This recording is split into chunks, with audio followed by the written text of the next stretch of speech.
Hello YouTubers, this is IMAX Nation 1980 here with a Disney Blu-ray update. To start off, the Diamond Edition of Peter Pan.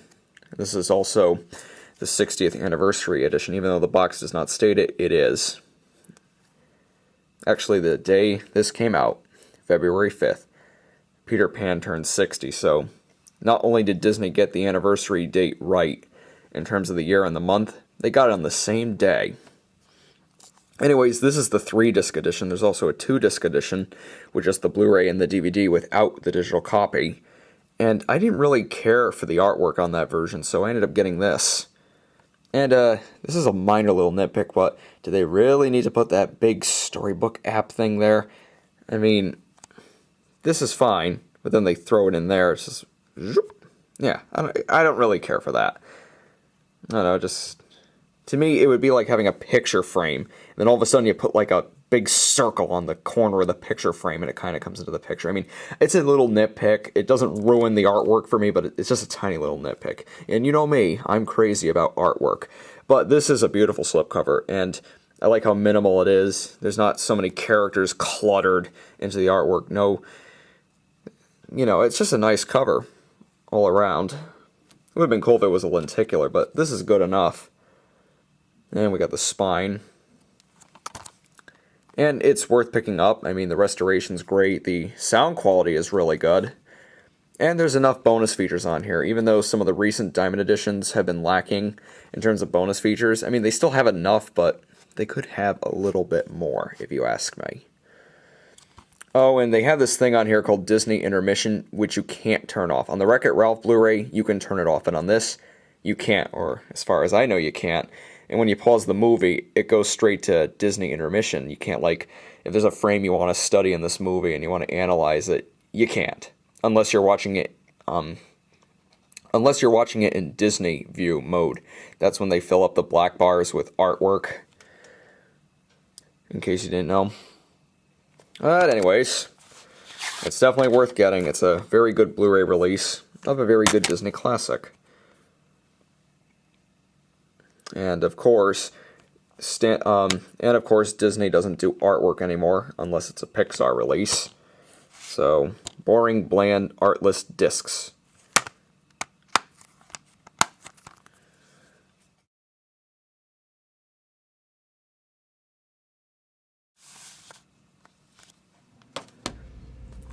Here we got Enchanted.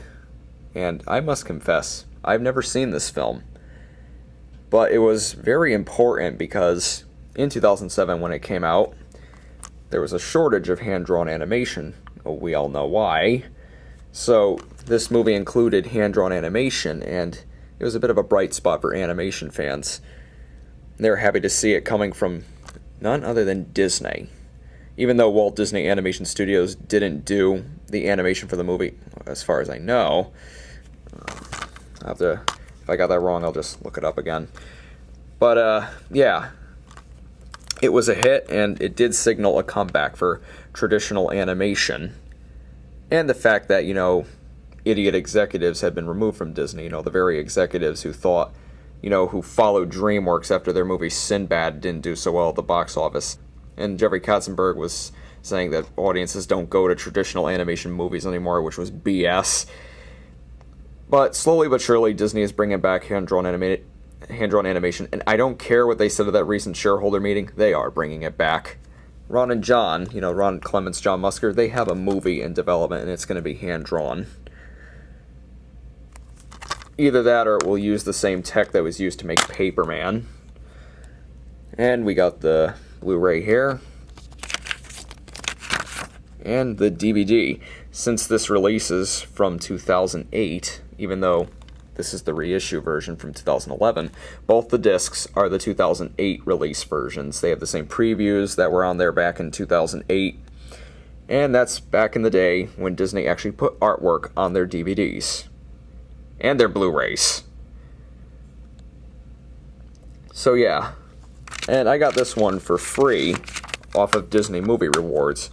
So when I get around to watching it, I'll be in for a surprise. If you've seen Enchanted, tell me what you think of it. And finally, the big one, Wreck-It Ralph. Yep, And my god, I love this film. I've raved about it many times. I can go into detail, but I've said many times over that it really lived up to my expectations, and I just really loved it. And yeah, it's the ultimate collector's edition, much like the 3D Blu-ray packs of Brave and Finding Nemo, but unlike those two sets, there aren't too many bonus features on this set. There's like just a few, and you got some deleted scenes. You got Disney Intermission, which you can flip on and off. A nice lenticular slipcover.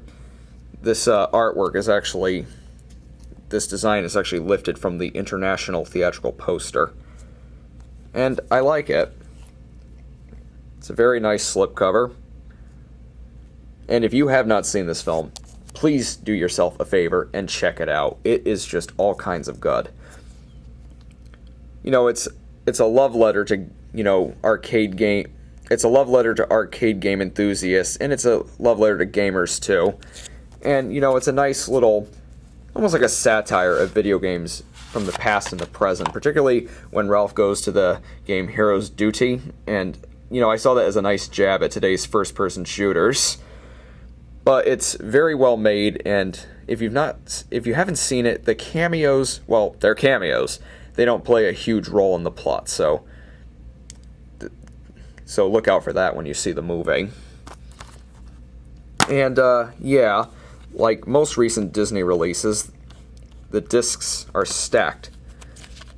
But all you really need to see is the 3D Blu-ray, because it's the only one that has artwork. So, yeah. I just wish Disney would put more effort into their own Blu-ray releases. Pixar, the reason why their sets are loaded with bonus features is because they actually produce their sets. They actually make the bonus features for their sets, and well, of course, they'd have to. Disney doesn't do them for them. They actually make their own, and you know, they're the ones who plan their sets. But Disney, since they're cutting back, they just don't really put their all into it anymore. Like Tangled was really lacking bonus features. Bolt was surprisingly low on features. I did a whole rant about this on my blog, but now I realize that Pixar puts, you know, all the effort into their sets. I just wish Disney would do the same too. I mean, remember the days when you can get a movie like Atlantis or Treasure Planet, and regardless of how the film did at the box office, the DVD would still have a good amount of bonus features on it? I miss those days, so hopefully one day Disney listens to all of us and puts tons and tons of bonus features on the next release of Wreck-It Ralph, like some super special edition or something. And ditto Tangled and Bolt, and even The Princess and the Frog could use a little facelift in terms of bonus features. But anyways, I love this film. Definitely check it out. It's highly recommended. You don't even have to be into games to enjoy it. It's all around good for anyone. And, like a lot of people, I'm disappointed that it didn't win the Best Animated Feature Oscar, but I'm not angry about that. I mean, though I didn't think Brave deserved the Oscar, and I did a rant about this on my blog, I still think that Ralph deserved it. And plus, Walt Disney Animation Studios has never gotten an Academy Award for Best Animated Feature before, because when the category was created, they weren't really doing so well. And now that they're, you know, back on track, and they happen to make a movie that was one of the best animated films of the year, even better than the Pixar offering. Now, that's all subjective. If you think Brave was better, that's fine. But I was just hoping they'd finally take the award home, because it really deserved it, if you ask me. Some people might think otherwise. They say, you know, Frankenweenie deserved it, or Paranorman, and that's all fine and well. But, yeah, I think this should have won. And I did a little rant about it on the blog. I wasn't angry. I know a lot of people were very, very upset that Brave won. I'm just disappointed. I think Ralph deserved it. I still really love Brave, but Ralph deserved the award. So yeah, that ends that little ramble. See Wreck-It Ralph. And that was my Blu-ray update. Thank you for watching. Cymax Nation 1980, signing off.